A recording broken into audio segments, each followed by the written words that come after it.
Hello, আসসালামু আলাইকুম বন্ধুরা। তো আমি আপনাদেরকে আজকে দেখাবো যে মাইক্রোসফট ওয়ার্ডে একটা অপশন আছে, সেটা হচ্ছে ফর্মুলা। এই যে দেখতে পাচ্ছেন, এই ফর্মুলাটা ইউজ করে আমরা আসলে কি কি করতে পারি সেটা আজকে আমাদের ভিডিওতে দেখতে হবে। তো চলুন শুরু করা যাক। তো আমরা প্রথমে ফর্মুলায় আমরা আমাদের টেবিল শিটে ক্লিক করছি, এরপর আমি ফর্মুলায় ক্লিক করি।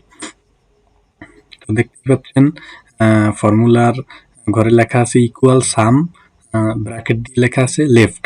তো ওকে করলে হবেটা কি, যে এখানে math, Bangla, English, social science সহ টোটাল এই এই সেলটাতে যতগুলো সংখ্যা আছে সবগুলোর যোগফল আমরা এখানে দেখতে পাবো। সাধারণত এই ধরনের কাজ আমরা এক্সেল শিটে করে থাকি, কিন্তু অনেক সময় দেখা যায় মাইক্রোসফট ওয়ার্ডে এই ধরনের কাজ করার প্রয়োজন হতে পারে। তো সেক্ষেত্রে আমরা এই ফর্মুলাটা ইউজ করে এগুলা করতে পারি। তো এর পরের ঘরে আবার যদি যাই, তাহলে আবার ফর্মুলায় ক্লিক করলে কিন্তু এবার আর লেফট লেখা নেই। তো এখানে লেখা আসছে সামের পাশে লেখা আসছে অ্যাবভ। তো এখন যদি আমরা এই অ্যাবভ কেটে দেই,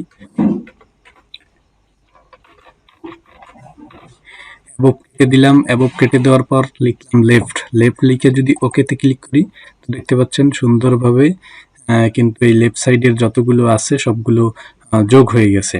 এরপর যদি আমরা এই উপর নিচের সংখ্যাগুলোর যোগ বিয়োগ করতে চাই, এখানে ক্লিক করার পরে ফর্মুলা ট্যাবে ক্লিক করলে ফর্মুলা রিবনে, তো এবার দেখতে পাচ্ছেন সাম অ্যাবভ। এবার ঠিক আছে। এখন যদি ওকেতে প্রেস করি, তাহলে আমাদের এখানে যতগুলো সংখ্যা আছে সবগুলো যোগ হয়ে গেছে। তো শুধু যোগ না, আমরা আরো কিছু কাজ করতে পারি। যেমন আমি এখানে ক্লিক করে দেখাচ্ছি যে আমাদের লেফট সাইডে যতগুলো সংখ্যা আছে এগুলোকে কিভাবে অ্যাভারেজ করতে হয়। এই জন্য ফর্মুলা ট্যাবে ক্লিক করব। এরপর দেখতে পাবেন যে এখানে দেওয়া আছে পেস্ট ফাংশন। তো এই পেস্ট ফাংশনে ক্লিক করার পর আমরা যদি এভারেজে সিলেক্ট করি, বন্ধুরা আমরা অ্যাবভ কেটে দেই।